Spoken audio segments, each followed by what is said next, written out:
Hello, everyone. Welcome back to another episode of Beyond the Film. We are on episode 12 now, for those of you who wanted to know the number. Today, we're actually going to be talking about something really exciting. We're going to be talking about the history of the Oscars or the Academy Awards. Yeah, that with that being said, we are just gonna get into it. Do you have any thoughts before we get started? I guess I don't really know if I have any thoughts. I guess I would just say it's a very interesting topic. The Academy Awards, as we'll talk about, it's a globally recognized ceremony for film. Yeah. Of course, there are many other film ceremonies and other awards, but this is one that is basically kind of like the epitome of of film, like recognition and achievement. Um, so yeah, the Oscars are very big, and there's a lot of interesting history behind it, and how the Academy is made up and what actually goes into creating an Academy Award ceremony. So yeah, I think that we should just go right into it. With that being said. Yes, so we're going to be doing this in categories. So we're going to be telling you a little bit about what the Oscars are first, and then we're going to be talking about the first Academy Awards and, the requirements to be a contender, and then the changes that have happened throughout the years. And we're going to be, then at the end, we're going to be stating just some fun facts about the Oscars to, give you guys some more knowledge. So we're going to be starting with telling you what are the Academy Awards, like what are the Oscars. So the Academy Awards, casually known as the Oscars, is a formal award ceremony to honor the best achievements in filmmaking from, previous years. So if you have a movie that came out the same years as the Oscars, you can't contend, which we'll be talking about later on.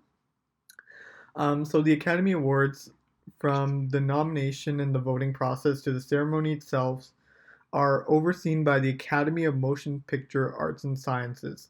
So there are these people that are in the Academy of Motion Picture Arts and Sciences, and it has about around 6,000 members, which is a lot. And basically, it's a professional honorary society of people that are involved in all aspects of making movies, and they basically um, decide who gets to contend and make it fair for everyone, basically. So those people are, you know, really just they have to basically watch all the films, and they have to pick out which ones are going to be contending, which is actually a hard job to think about because not all films can, you know, contend for the Oscar. Yeah. So yeah, with that kind of synopsis out of the way, we'll talk about the very first Academy Awards ceremony. So the first Academy Awards were distributed in 1929 at the Hotel Roosevelt in Hollywood. Obviously, film and cinema has changed since then, and so have the categories for the awards. Currently, there are 24 awards categories presented at the ceremony, with more Oscars handed out for other lesser achievements before the formal ceremony. So they always have, I guess, like a set schedule of things. Like they'll have the Governor's Ball, they'll have like the pre-Oscar award show. Some of the top categories of Academy Awards are, of course, the Best Actor or Actress in a Leading Role, Best Actor or Actress in a Supporting Role, Best Picture, Best Director, Best Costume Design, Best Music, Best Visual Effects, and Best Animated Feature Film. It's one of the most prestigious award ceremonies in the world. The Academy Awards is televised in over 100 countries. Those who love cinema tune in to see how their favorite movies and performers fare. Those who love fashion also watch to see what the celebrities are wearing on the red carpet, which is often the latest in couture with astronomically expensive, usually Yeah, loaned very jewelry. expensive. It's always like, obviously, you can see, like, in the earlier times of the Oscars, I remember there's a picture of, I guess, Grace Kelly and Audrey Hepburn backstage at the Oscars, all bejeweled up in their beautiful gowns, and they're like both the epitome of beauty and grace and elegance, and they're kind of just like waiting there, and that's kind of the ambiance or the vibe of the red carpet, especially, or even the entire ceremony. It's like it's very elegant, very it's upholding of stature and of respect, right? So the Oscar actually became the official nickname for the Golden Statuette in 1939, so a decade after the first Academy Awards. Up until that point, it had simply been known as an Academy Award of Merit, which remains its official name today. The name Oscar has been protected by trademark since 1979, and millions are made a profit every year through visual reproductions of Oscar statuettes and related advertising. So the Oscar itself has become very widely known and also a really big moneymaker for the Academy Award ceremony. Yeah, so with that being said, we are now going to be talking about what are some of the requirements to contend and what you need to know if you want your film to be qualified for the Oscars. So, a film, as I stated, must open the previous calendar year in Los Angeles County to qualify for the next year's Academy Award ceremony. The one exception is Best Foreign Language Film because they, it's a different time zones there. Um, and yeah, so the Oscars usually take place in LA. Um, so often, if the movie makers think they have an award winner on their hands, they'll release a movie in the last week of the year to qualify for the upcoming awards. And an example of this was The Silver Linings Playbook, which actually released in December 25th, 2012, and was nominated for Best Picture and other Oscars in January 2013. So conversely, the 2009 Best Picture winner, The Hurt Locker, was released in 2008 but didn't release in LA County until 2009, but it still won the Best Picture in 2010. So, films that actually release, like in this case, in 2 years before, they can still contend if they release the previous year, which happened in The Hurt Locker's case. So those are Yeah. so those are kind of like the generic qualifications. It's not really that complex, but that's they to give everyone a fair chance. They usually say that the films need to be released a year in advance.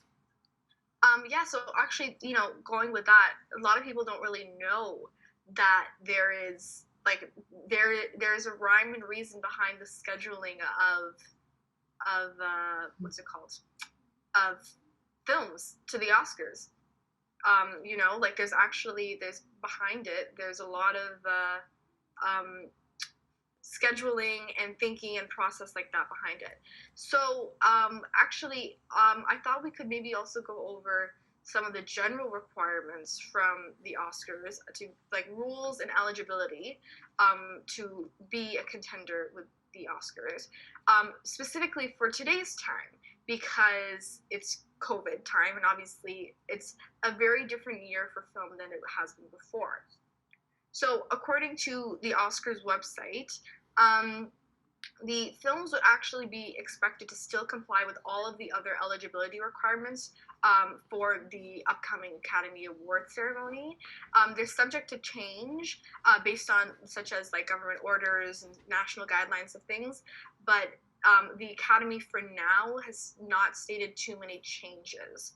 Um, but I believe all eligible motion pictures, unless otherwise stated, must be a feature length. So a feature length is defined as over 40 minutes, publicly exhibited by means of 35 millimeter or 70 millimeter film, or in a 24 or 48 frame progressive scan digital cinema format. So it has to be specific to a set of framing and camera and the quality of the film itself, which of course people don't know, including the audio. The audio actually has to be produced or shown in a specific formatting.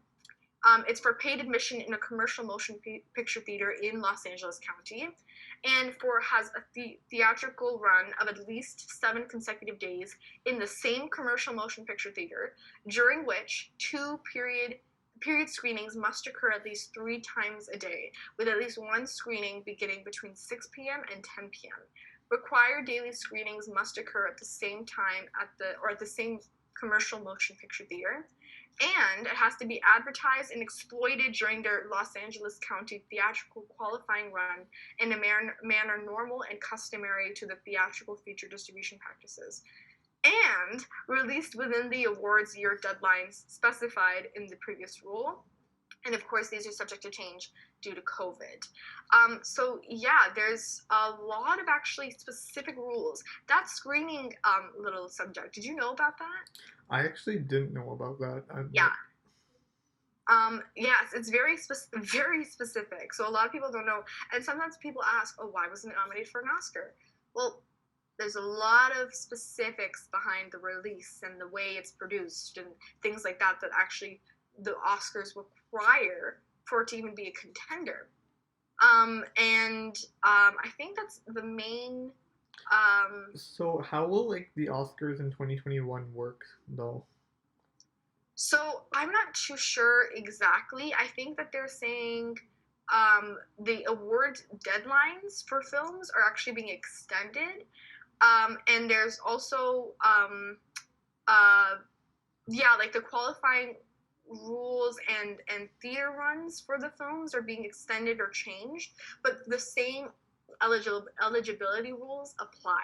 Oh, I okay. also wanted to quickly mention the special rules for the Best Picture Award because there's a separate set of rules listed by the Academy of Motion Pictures of the Arts and Sciences that they have put out.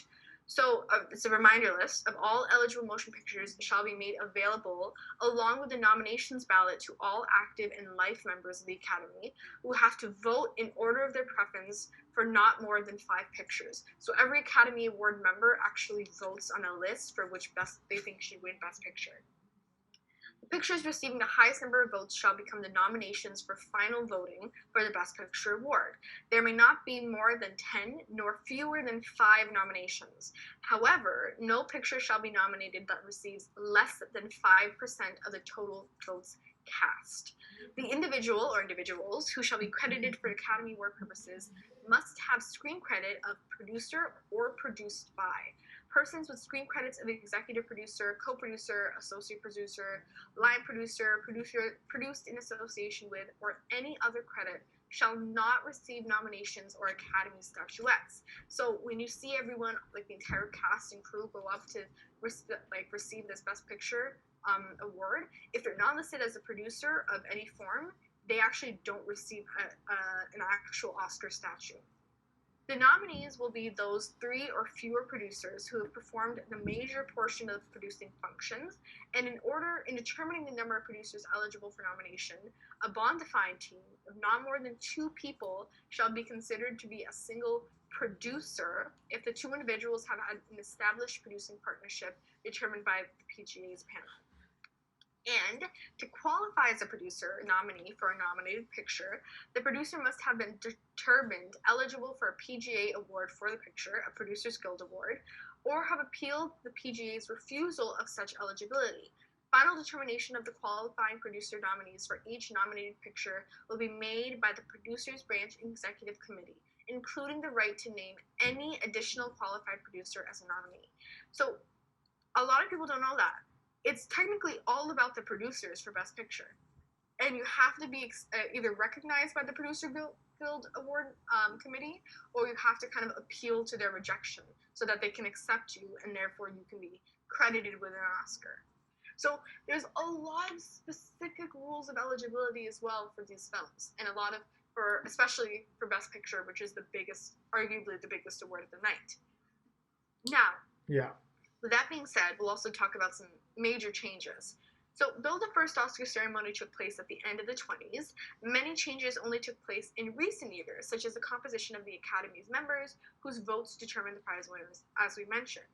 The calls for the Academy to diversify its old white male composition and include younger individuals, more women, more POCs, and they have proven effective because the Academy has recent years, when they actually announced the new Academy, committee of these thousands members, there's a lot more of a diverse group of artists, which is fantastic to see because that means that the voices of the films, the actors, the producers, the directors who are POC, who are women, who are undermined or minorities, they're going to be heard by the people on the Academy who share the same level of respect or share the same kind of background as them. The awards procedure has also changed. For many years, the media was told in advance who the winners would be on the condition of silence, but this practice changed after a newspaper announced winning names and film titles before the prize gala had taken place. So as a result, sealed envelopes have been in place since 1941, and these are only open during the public awards ceremony. So yeah, beforehand, they would actually tell media who would win so that they could kind of prep like the newspapers and the marketing and the advertisements beforehand so it'd be ready to go as soon as the ceremony was aired on TV.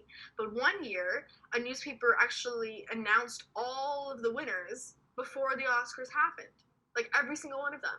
So obviously that can't happen. So they changed it now, and that's why we always see those sealed envelopes that are only open during the actual ceremony, aired live to the public. Yeah, so with that being said, we are now going to be stating some of the fun facts about the Oscars. So, the first ever Oscar recipient was German actor Emil Jennings, who won the Best Actor in the awards year for his role in two silent films called The Last Comrade in 1928 and The Way of All Flesh in 1927. Walt Disney has also won more Academy Awards than any other person. He has 26 Oscars, 22 for his films, and 4 honorary awards. Edith Head won more Academy Awards than any other woman, with 8 Oscars, all for costume design. And of course, as many know, Meryl Streep has been nominated for more Academy Awards than any other actor or actress. She has 17 nominations and she's won 3 times. Only 3 films have ever won all 5 of the most coveted awards: Best Picture, Director, Actor, Actress, and Screenplay, Adapted or Original. It Happened One Night from 1934, One Flew Over the Cuckoo's Nest from 1975, and The Silence of the Lambs from 1991. Yeah, I have not seen It Happen One Night, although I will definitely add that to my list. Yeah. But I have seen One Flew Over the Cuckoo's Nest and The Silence of the Lambs, 2 of my all-time favorite movies ever, for sure. Silence of the Lambs especially. Yeah. So very, very well deserved. Christopher Plummer is the oldest person to win an acting award. He was 82 when he won for Beginners, which was released in 2010. No one really knows how the Oscars got its name. One story is that the Academy librarian saw one of the first statuettes and acclaimed, and I quote, "It looks just like my Uncle Oscar." Another story is that Bette Davis named it after her ex-husband, Harmon Oscar Nelson Jr. And one actually interesting fun fact as well, Tatum O'Neill is the youngest Academy Award winner ever. She was 10 years old. She did a movie called Paper Moon, which released in 1973, and she won Best Supporting Actress. So she's still to this day the youngest actress ever to win an Academy Award. Wow. I actually never knew that. Yeah. So there's a lot of interesting history behind the Oscars. Including, actually, there's some more we still listed. Hattie Mcdaniel became the first African-American actress to win an Oscar. On February 29th, 1940, Gone with the Wind was honored with 8 Oscars by the American Academy of Motion Picture Arts and Sciences. So she won for Best Supporting, I believe. Yeah. But Halle Berry for Monsters Ball was the first African-American woman to win a Best Actress. Yes, and of course, we have to mention that Parasite made Oscar history as the first foreign language film to win Best Picture in 2020 this year. Yeah. And another really interesting. So why don't we talk a little bit about some of our most memorable moments of what we remember from the Oscars? Like this year or like? It could be any year. Okay. I remember, of course, the iconic Moonlight La La Land dispute. Oh, right. Oh my God. Do you want to explain for those who don't know? Yeah. So I believe that they were presenting the Best Picture award, and they mixed up the envelopes. So the to be like, it wasn't the presenter's fault, obviously, because they were Mm-hmm. given the envelope, but they said La La Land, but then it was actually supposed to be Moonlight for Best Picture, and the La La Land cast actually got up and started going up until they had to say that no, it was actually Moonlight, right? Yeah. Yeah, if that Mm-hmm. something along those Um, lines. so yeah, the entire cast of La La Land went up, and they're in the middle of like kind of reaping in their win, and all of a sudden they announced that they actually was a mistake, and it was Moonlight that won. And there's the picture of the cast and the audience's reaction to hearing that, and it's the funniest thing because that has never happened before. Like Yeah, it is Best Picture. It's the biggest Oscar win of the night, and like you can't mess that up, yeah. right? That is crazy.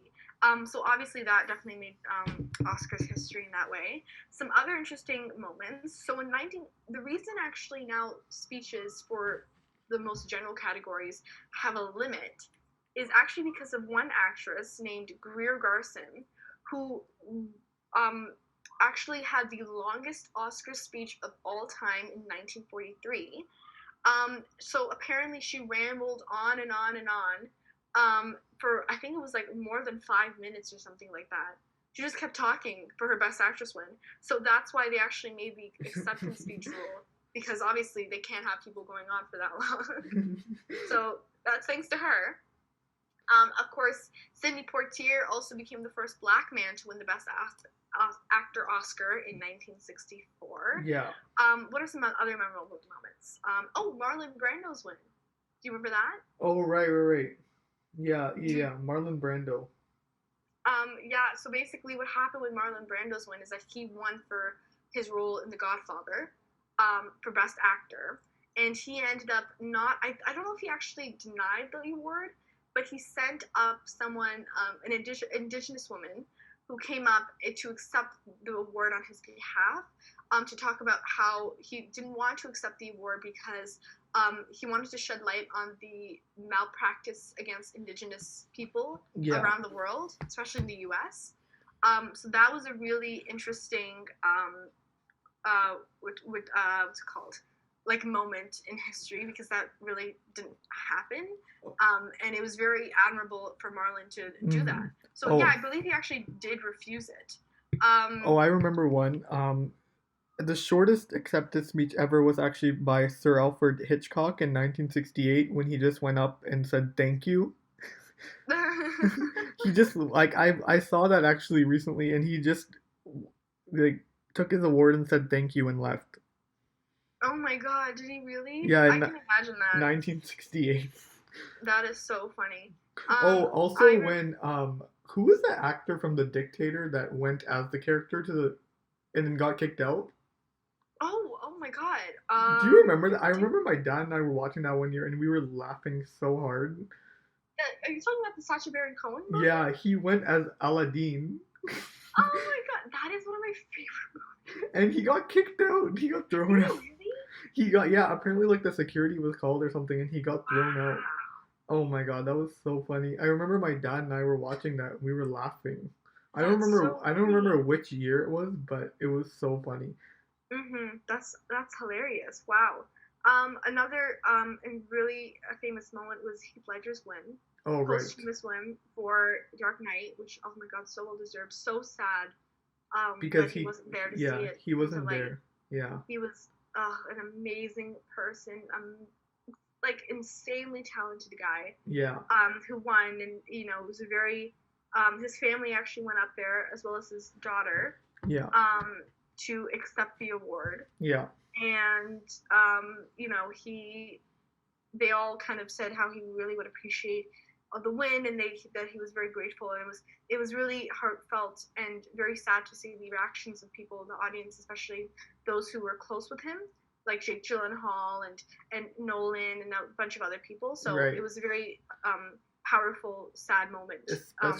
Especially for Nolan, since he's the one who directed the film and also praised Heath Ledger so much for his performance.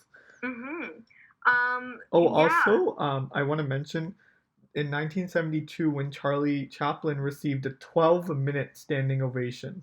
Oh yes, I remember reading about that. Yeah, that's insane, but well Hmm. deserved, obviously. Oh, of course. Um, and I mean, another one that I think is like so iconic is when Leonardo DiCaprio finally won his Oscar in 2016 for The Revenant. So well deserved, That obviously, I mean, yeah, of because course, like that. But it's incredible to see the lengths he had to go to win. yeah, Like okay, The Aviator, Wolf of Wall Street, The Departed, Basketball Diaries, What's Eating Gilbert Grape. There's thousands I'm probably missing. But it took The Revenant, the one that was like literally the hardest, insane role ever, for him to win, finally, after all these years. Even Titanic, I know he was nominated. So when he finally won, it was so funny because he's like, I remember there's that clip of him talking to the person who was engraving the Oscar yeah. after the ceremony while he was waiting, and he goes, do you do this often? And she goes, yeah, and he goes, oh yeah, I wouldn't know. So it was like a joke that he finally won. Oh, Like how long for Leonardo DiCaprio? How long does it have to take for that guy to win? Really? And then honestly, yeah. Oh, also, and then I want to mention one more fun fact mhm. that in 2019, Ramy Malek was the first Egyptian to win an Oscar, Best Oh Actor. wow, Yeah, that's for fantastic. obviously for Bohemian With Bohemian Rhapsody. Rhapsody. Oh Yeah, my god, that was. I felt like Freddie Mercury came alive again yeah, through that screen. That was a phenomenal performance. yeah. And he was the Um, first Egyptian American to win Best Actor award. that's amazing. Wow, I Yeah. did not know that. And then of course a few just quick tidbits. Of course, the iconic Jennifer Lawrence falling on the stage Oh my God. as she gets her award, That, which happened twice. but she One at the played it off ceremony, one. so well. Like, I yeah, know. this happens. She was definitely just kind of like taken aback by what happened. Do you Um, remember Ellen's selfie? yes. Oh, how could I forget that? Ellen's gigantic and the Ellen pizza. Oh, right. Yeah. Oh, right. Yeah, when she what's it called? Brought everyone pizza at the awards. And so they're all just eating pizza standing there, which was hilarious. But yeah, I mean, we've had some amazing moments over the what 93 years the Academy Awards have happened, Yeah, a long and time. hopefully many more to come because it's always really amazing to see it. We So love you want to this. briefly, oh, after you finish, you want to briefly talk about what you think the 2021 Oscars will be Oh my god. like after you finish Um, your point. Man, 2021. I don't really. You know what? I really don't know what's gonna happen.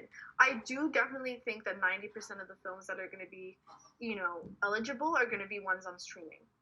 Like all the ones that have come to streaming, I think are gonna be the ones that are gonna be And I know one person in particular is not going to be happy about that, and that's Steven Steven Spielberg. Spielberg, yes, who did not think that Netflix films or streaming films should have been allowed to be contenders at the Oscars, which I think is debatable. I think nowadays I think it's unavoidable because of the day and age of technology that so many amazing films are just being released on streaming websites, and I don't think it's a what's it called, a bad thing. Like I don't really think it's. I think there's been amazing films released on streaming platforms. Yeah, So I don't know how. but I mean, also like, I to some extent I do understand where he's coming from Oh, I because definitely understand yeah, it. Yeah. because like obviously when you're doing a film that's not for Netflix, it's more grand and more work goes into it. Um, and obviously there's more like involved, but I guess like for next year there has to be something to give awards to. And obviously Netflix films are really good. Like some Mm-hmm. Netflix original movies are, you know, Some. yeah. Well, they're just as good as like some I even like more than the actual Oscar contenders sometimes. There have been times. So it's like it's you never you honestly like this point you have to be open to Netflix being a Right. contender. It's the day and age now. We can't really avoid it. But I think that shouldn't take away from the content of the film itself. Yeah. Because again, you're right. There's been amazing films that have been released on streaming platforms. So I think definitely this is going to be the first year where streaming platforms are going to be taking home some Oscars. Because really, other than like a few, 3 or 4 movies that are technically, I don't know if all of them could even be contenders for the Oscars. Yeah. So it depends on whether or not, I'm sure they're gonna, push back the date of eligibility, just because of how odd everything has happened this year. But I don't know if there's even going to be enough of a, because you have to also think it's not just like, even if there's like, let's say 10, 12 films that could technically fill up the space of the Oscars, not all of them are going to be considered contenders. Yeah, true. Right? Like New Mutants, for example, I don't really know if that's going to be, I don't think they want to be a contender for the Oscars. Like I don't think that's the point of the film. I definitely think that Tenet will, though.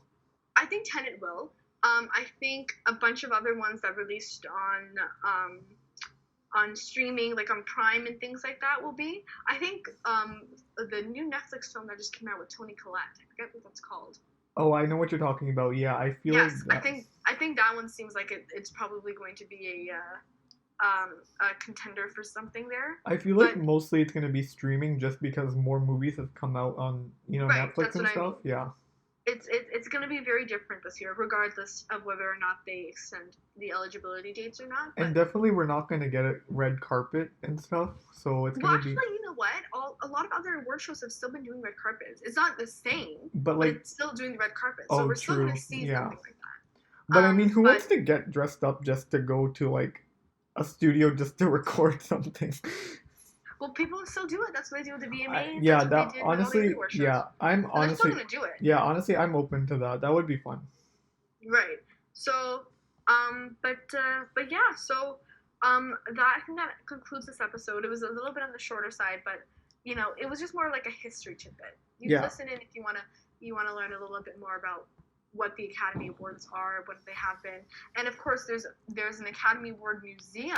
Oh right, yeah. That actually I think is still, I don't think it's actually open to the public yet. But of course, if you go to LA, there's other attractions where you can hold the little mini Oscars and things like that. Oh my god, I want to go there. it's a great time all around. But I think that concludes this episode. Thank you again for listening in. Yeah. Episode 12 going strong. We will have continuous content on the Beyond the Film Instagram account this week, so please make sure to share, like, follow, comment, all that good stuff, and also subscribe to our YouTube channel where we do post all our podcast episodes. Yes. Anything else you want to say before we end off? No, I think that's all, but you can also check out the first 4 episodes on our SoundCloud link, which is posted on the YouTube channel if you guys want to if you guys are want to catch up on all our episodes. We put a lot of work into these episodes, so it definitely means a lot when you guys listen and interact and give us feedback, and just kind of I guess share our love of film through this platform that we use. And also, if you guys have any other suggestions for film related content or topics you want us to discuss, let us know. Oh yes, please, we would love it. But with that being said, thank you so much for listening, and we will see you next time. Bye. Bye.